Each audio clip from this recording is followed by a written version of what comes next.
நாற்கர போர். இந்த படம் வந்து எங்கள் ஊரை சேர்ந்த அண்ணன் வேலாயுதம் அவர்கள் தயாரிச்சிருக்காரு.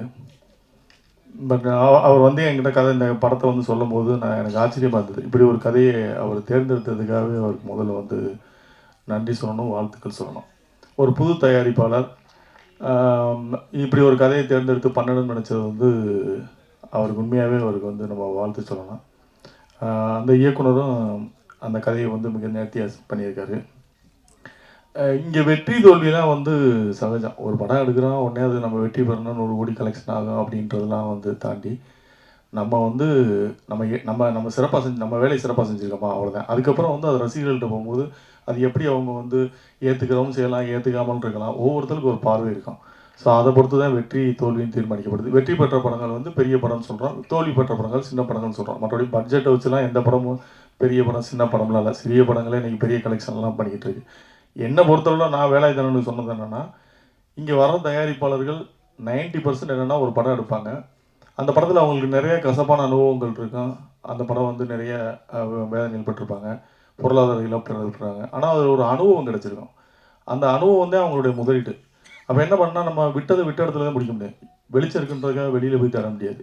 அப்போ நம்ம தொலைச்ச இடத்துல தான் தேடணும். நம்ம இந்த சினிமாவில் தான் விட்டுருப்போம். நம்ம இந்த அனுபவத்தை அடுத்ததுக்கு, ஏன்னா அனுபவமே இல்லாமல் ஒரு தொழிலுக்கு அனுபவமே இல்லாமல் வர ஒரே தொழில் வந்து தயாரிப்பாளர் தொழில் தான். பணம் இருக்குன்னா வந்து படம் எடுக்கலாம். யாராவது ஒருத்தர் அதை கூப்பிட்டு வந்துடுவாங்க, கூப்பிட்டு வந்து படம் எடுக்க வச்சுட்டு நம்ம வந்து அந்த பணத்தை போட்டு திரும்ப ரிலீஸ் பண்ணும்போது அது ஒரு பெரிய சேலஞ்சாக இருக்கும். ஆனால் அந்த பிரச்சனைலாம் இல்லாமல் வேலாயுதனை வந்து தைரியமாக ரிலீஸ் வரைக்கும் கொண்டு வந்திருக்காருன்றது வெற்றி. உண்மையாகவே நீங்கள் லக்கி. ஏன்னா வந்து இப்படி ஒரு படத்தை எடுத்து ரிலீஸுக்கு கொண்டு வரது தான் இன்றைக்கி சேலஞ்ச். படத்தை எடுக்க எல்லாம் எடுத்துடலாம். அப்போ இப்படி ஒரு தயாரிப்பாளர் கிடைக்கிறதா ரொம்ப கஷ்டம். அதை வந்து அவர் சிறப்பாக வந்து செஞ்சுருக்காரு. அவருக்கு இந்த படம் வெற்றி படம் ஆகணும்னா தொடர்ந்து அவர் தமிழ் சினிமாவில் தொடர்ந்து அவர் பயணிக்கிறேன். ஏன்னா கோவமே படாமல் அவரை நான் கோவப்பட்டு அவர்கிட்ட நான் ஒரு 6-7 மாதம் பார்க்குறேன். கோவப்பட்டு பார்த்ததே கிடையாது. சிரிச்ச மணிக்கே இருப்பார். எவ்வளோ டென்ஷனாக இருந்தாலும் சிரிச்ச மணிக்கே இருப்பார். ஸோ இப்படிப்பட்ட தயாரிப்பாளர்கள்லாம் தமிழ் சினிமாவுக்கு தேவைப்படுது. இந்த படத்தில் நடித்த லிங்கேஷாக இருக்கட்டும், சுரேஷ் மேனன் சாராக இருக்கட்டும், அபர்நிதியாக இருக்கட்டும், எல்லாருமே வந்து அவங்களுடைய பாத்திரங்கள் வந்து தெளிவாக பண்ணியிருக்காங்க. நான் சின்ன பையன் உட்பட எல்லாருமே நல்லா பண்ணியிருக்காங்க. அபர்நிதி மிக சிறப்பாக பண்ணியிருந்தாங்க. ஆனால் என்ன ஒரு வருத்தம்னா, அந்த அபர்நிதி வந்து இன்றைக்கி இந்த ஃபங்க்ஷனுக்கு வரல. அது தொடர்ந்து நம்ம தமிழ் சினிமாவில் ஒரு சாவக்கேடாயிடுச்சு. ப்ரமோஷனுக்கு வரமாட்டோம் அப்படின்றது. அந்த அபர்நிதியை வந்து நாங்கள் வந்து நீங்கள் இந்த மாதிரி ப்ரமோஷனுக்கு வரணும் அப்படின்னு சொல்லி அவங்களை கால் பண்ணி கூப்பிட்டபோது தயாரிப்பாளர் கூப்பிட்ருக்காங்க. கூப்பிட்டதுக்கு வந்து அவங்க நான் வரமாட்டேன், எனக்கு ப்ரமோஷனுக்கு தனியாக காசு கொடுக்கணும் அப்படின்னு கேட்டாங்க. இது புதுசாக இருக்குது, ப்ரமோஷனுக்கு தனியாக காசு கொடுக்கணுன்ற புதுசாக இருக்குதுன்னு சொல்லிட்டு அப்படி என்கிட்ட சொன்னாங்க. நான் உடனே அந்த பொண்ணுகிட்ட வந்து நான் அடித்து பேசுகிறேன். இது மாதிரி வந்து பப்ளிசிட்டிக்கு நீங்கள் கண்டிப்பாக வரணும். இங்கே வந்து சினிமா வந்து இருக்க நிலைமை ரொம்ப மோசமாக இருக்குது. ஒருத்தர் வந்து ஒரு படத்தை எடுத்து ரிலீஸுக்கு கொண்டு வரான்றதே பெரிய விஷயம். அப்போ நீங்கள் பப்ளிசிட்டிக்கு நீங்கள் வரணும்ல, நீங்கள் வராமல் இருக்கிறது நியாயம் இல்லை அப்படின்ற மாதிரி சொன்னோம். இல்லை நான் வர முடியாது. ரெண்டாவது அவங்க 2-3 கண்டிஷன் வச்சாங்க. அதெல்லாம் சொன்னால் பெரிய கான்ட்ரவர்சி ஆகிடும். அவங்க வச்ச கண்டிஷன்ஸ்லாம் வந்து நான் ஸ்டேஜில் யாரோட உட்காரணுன்ற வரைக்கும் அவங்க டிக்ளேர் பண்ணுறாங்க. நான் உட்கார்ற ஸ்டேஜில் இவங்கெல்லாம் தான் உட்காரணும், எனக்கு ஈக்குவலானவங்க தான் உட்காரணும் அப்படின்ற வரைக்கும் பேசுனாங்க. எனக்கு பயங்கர கோபம் ஆயிடுச்சு. என்ன இப்படி பேசுகிறாங்க, ஒரு ஆர்டிஸ்ட் வந்து என்ன ஏதுனே தெரியாமல் இப்படி பேசிகிட்டு இருக்காங்கன்னா, நீங்கள் ஒன்று பண்ணுங்கள், உங்களுக்கு வந்து நான் சொல்கிறது புரியலை, நீங்கள் வேணால் நடிகர் சங்கத்தில் கம்ப்ளைண்ட் பண்ணுங்கள். இந்த மாதிரி வந்து இந்த படத்தை வந்து எனக்கு கூப்பிட்ற ப்ரொமோஷன் கூப்பிட்றாங்க, நான் வரமாட்டேன்னு சொல்கிறேன். என்ன பிரச்சனையாக இருந்தாலும் பேசுவோம், நீங்கள் நடிகர் சங்கத்தில் சொல்லுங்கள் அப்படி. இவரும் தயாரிப்பாளர் சங்கத்தில் ஒரு கம்ப்ளைண்ட் கொடுத்துருக்காரு. அந்த கம்ப்ளைண்ட்டுக்கு வந்து தயாரிப்பாளர் சங்கம் கூப்பிட்டுருக்காங்க. அவங்க வரலைன்னு நினைக்கிறேன். அது என்ன ஆச்சுன்னு தெரியல. அப்போ நடிகர் சங்கத்தில் நீங்கள் சொல்லுங்க மாதிரி நடிகர் சங்க உறுப்பினரே இல்லைன்றாங்க அவங்க. சரி வேறு இவங்களை என்ன தான் பண்ணுறது அப்படின்னு சொல்லிமா, நீங்கள் வர்றீங்களா வரலையா அப்படின்னு. நான் முடியாது சார், எனக்கு 3 லட்ச ரூபா கொடுத்தா நான் வர்றேன் பப்ளிசிட்டிக்கு, இல்லைன்னா வரமாட்டேன். ரொம்ப நன்றி, வைங்க, உங்களுக்கு 3 லட்ச ரூபா கொடுக்குறதா நாங்கள் வேறு மாதிரி பப்ளிசிட்டி கொஞ்சம் பண்ணிக்கிறோம், விட்டுருங்க அப்படின்னு சொல்லிட்டு விட்டாச்சு. அப்புறம் ஒரு 2 நாள் பொறுத்து கால் பண்ணாங்க.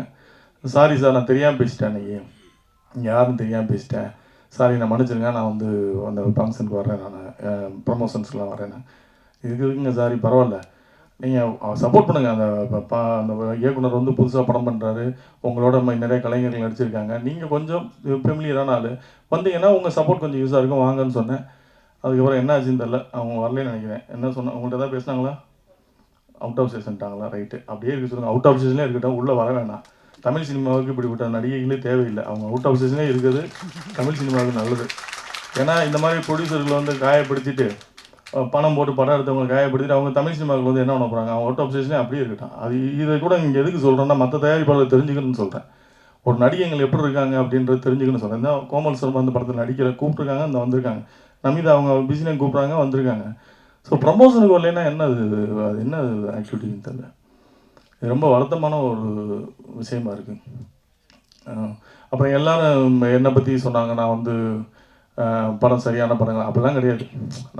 எனக்கு வந்து அண்ணன் வேலைதனை வந்து நம்ம ஊருக்காரு, சரி அவருக்கு சப்போர்ட் பண்ணணும் அப்படின்றார். ஏதாவது நல்ல படங்கள்லாம் நமக்கு வந்து சமீபத்தில் நான் மீரா கதிரவனோட ஒரு படம் பார்த்தேன், மிகச்சிறந்த படம்.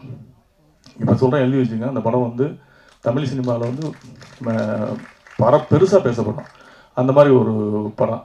எனக்கு ஒரு படம் பிடிச்சதுன்னா எனக்கு அந்த படம் வந்து ஏதாவது ஒன்று பண்ணணும்னு எனக்கு மனசுக்குள்ள ஒரு ஜெயிக்கிறோம் தோக்குறோம்லாம் தாண்டி எனக்கு கதை பிடிக்கணும். ரெண்டாவது வந்து அந்த படத்தில் ஏதாவது ஒரு கருத்து இருக்குன்னா பண்ணுவேன், இல்லைன்னா வந்து அது எனக்கு பெருசாக நாட்டம் போகாது. அப்படி தான் நான் பண்ணுறது. அப்படி பார்க்கப்பட்ட படங்களில் இந்த நாற்கர போகிறேன் எனக்கு வந்து இதில் பேசக்கூடிய அரசியல் எனக்கு ரொம்ப பிடிச்சிருந்தது. இது வரைக்கும் யாரும் சொல்லாத ஒரு விஷயம். நான் மிக மிக அவசரத்தில் சொன்ன மாதிரி அந்த கண்டென்ட் மாதிரி இதுலேயும் இந்த விஷயம் வந்து இது வரைக்கும் யாரும் தொடாத ஒரு ஏரியாவை அந்த இயக்குனர் தொட்டிருப்பார். அதை நேர்த்தியாக கைவிச்சிருவார். ஸோ அதனால் இந்த படத்துக்கு வந்து நம்ம ஆதரவு கொடுக்கணும் அப்படின்னு நினச்சிட்டு இந்த படத்துக்கான வேலைகளை ஆரம்பித்தான். தயாரிப்பாளர்கள் முக்கியம் அப்படின்லாம் எல்லாரும் பேசலாம். இன்றைக்கி ஈவினிங் எனக்கு ஏற்பட்ட ஒரு கதை, இவங்கெல்லாம் இதில் பேசும்போது எனக்கு மைண்டில் ஃபுல்லாக அதான் ஓடிக்கிட்டு. இன்றைக்கி சாயந்தரம் ஏற்பட்ட ஒரு கசப்பான அனுபவம். சமீப காலம் பார்த்தீங்கன்னா, நான் பத்திரிகையாளர்களுக்கு எல்லாருக்குமே நல்ல நண்பர்கள், எல்லாருமே என்னுடைய சகோதரர்கள், எல்லாரையும் நான் நெருங்கி பேசக்கூடிய எல்லாருமே நேரடியாக பேசக்கூடிய நண்பர்கள் எல்லாருமே. எனக்கு இங்கே இருக்க பத்திரிகையாளர்கள் அத்தனை பேருமே நேரடி தொடர்பில் இருக்கவங்க, எல்லாருமே அண்ணன் தம்பியாக பழகக்கூடிய ஒரு சமீப காலமாக ஒரு வார இதழில் வந்து தொடர்ந்து வணங்கான பற்றி தவறான செய்தி வந்துகிட்டே இருந்தது. எனக்கும் பாலாண்ணனுக்கும் பிரச்சனை, பாலாண்ணனுக்கு எனக்கும் பணத்தினால பிரச்சனை. என்னென்னதே சொல்கிறாங்க, நான் கடந்து போயிடுறது. என்ன பஞ்சாயத்து? ஒருவேளை பஞ்சாயத்து இருந்தால் நீங்களே வந்து கூட தீர்த்து வச்சுட்டு போயிருங்களேன். எங்கள் 2 பேருக்கு எதுவும் பஞ்சாயத்துனா சரி பரவாயில்ல, நீங்களே வந்து தீர்த்து வச்சுட்டு போயிருங்க அப்படின்னு கூட எனக்கு நுழைந்து எதுக்கு எழுதுறாங்க அப்படின்னு. இந்த இது பிரச்சனை ஒரு பக்கம் போயிட்டு இருக்கும்போது இன்னைக்கு சாயந்தரம் அதே பத்திரிகையிலேருந்து ஒரு இன்டர்வியூவாக வந்திருந்தாங்க. அதே வார இதழ், ஒரு முன்னணி வார இதழ் இன்டர்வியூவாக வர்றாங்க. அந்த பத்திரிகையில் பணியாற்ற அத்தனை பேருமே என்னுடைய நண்பர்கள். அவங்க வச்ச கேள்வி வந்து எனக்கு உண்மையாகவே வந்து மிகப்பெரிய ஒரு கோபத்தை. முன்னெல்லாம் எப்படி நீங்கள் பத்திரிகையில் எங்களுக்கு கேள்வி வைப்பீங்க, ஒரு கேள்வி கேட்பீங்க, நாங்கள் பதில் சொல்லுவோம், அதுக்கு ஒரு துணை கேள்வி கேட்பீங்க, அந்த என்னோட பதிலேருந்து ஒரு துணை கேள்வி கேட்பீங்க. இதெல்லாம் வந்து ஜேர்னலிஸ்ட், இவங்க வந்து பத்திரிகையாளர்கள். அந்த தரத்தில் தான் எனக்கு பத்திரிகையாளர்கள். ஆனால் ஒரு கேள்வி கேட்போம். நான் ரவி பெர்னாட் சார்லாம் வந்து அப்போ பார்த்து பிரமிச்சிருக்கேன் அவரோட கொஸ்டின்ஸ்லாம். அப்படி நான் பத்திரிகையாளர் வந்து ரொம்ப நேசிக்கக்கூடிய ஆள். ஏன்னா எனக்கு சோசியல் மீடியாவில் யாராவது ரொம்ப அழகாக எழுதியிருந்தாங்கன்னா, ஆர்டிக்கல் எழுதினா, கவிதா பரத்தின ஆர்டிக்கலுக்குலாம் நான் வந்து எனக்கு ரொம்ப பிடிக்கும். அப்படி எனக்கு ஒரு சோசியல் மீடியா அந்த ஃபேஸ்புக்கில் வந்து நிறைய பேரை வந்து நான் ஃபாலோ பண்ணுவேன். நான் அவங்களுக்கு கமெண்ட்ஸ் கொடுக்குறேன், அதெல்லாம் கிடையாது. நான் ஃபாலோ பண்ணுவேன் அவங்க என்ன எழுதுறாங்க. அப்போ ஒரு இன்டர்வியூ வந்திருக்காரு. இன்டர்வியூ வரும்போதே ஒரு 15 கொஸ்டின் வச்சுருக்காரு. இப்போலாம் வந்து கொஸ்டின் வந்து கேட்குறது கிடையாது, எழுதிட்டு வந்துடுது. ஆஃபீஸில் உட்காந்து ப்ரிப்பேர் பண்ணி வந்துட்டு அந்த கொஸ்டினை வச்சுட்டு ஒவ்வொரு கேள்வியாக வந்து கேட்ட கேள்வி எல்லாமே அமைச்சராக இருந்தது. எல்லாத்துக்கும் பதில் சொன்னேன். கடைசியில் ஒரு கேள்வி கேட்டார், பாலா வச்சு படம் எடுத்தவங்களாம் ரோட்டுக்கு போயிட்டாங்க, நீங்கள் எப்போ ரோட்டுக்கு வரீங்க? எனக்கு பயங்கர கோவம் வந்துருச்சு. பாலா வச்சு படம் எடுத்தவங்களாம் ரோட்டுக்கு வந்துட்டாங்க, நீங்கள் எப்போ ரோட்டுக்கு வரீங்கன்றது ஒரு பத்திரிகையாளர் கேட்க வேண்டிய கேள்வியா இது?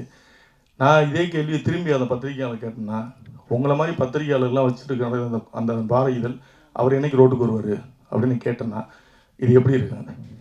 எனக்கு ரொம்ப இன்னைக்கு இந்த மேடையில் நான் வந்து உட்காந்துருக்கும் போது எனக்கு மைண்டில் அதுதான் ஓடிட்டு இருந்துச்சு. இவங்க எல்லாம் பேசும்போதுலாம் எனக்கு வந்து அந்த செய்தி மட்டுமே மைண்டில் ஓடிது. இவ எப்படி இப்படி கேட்குறாங்க?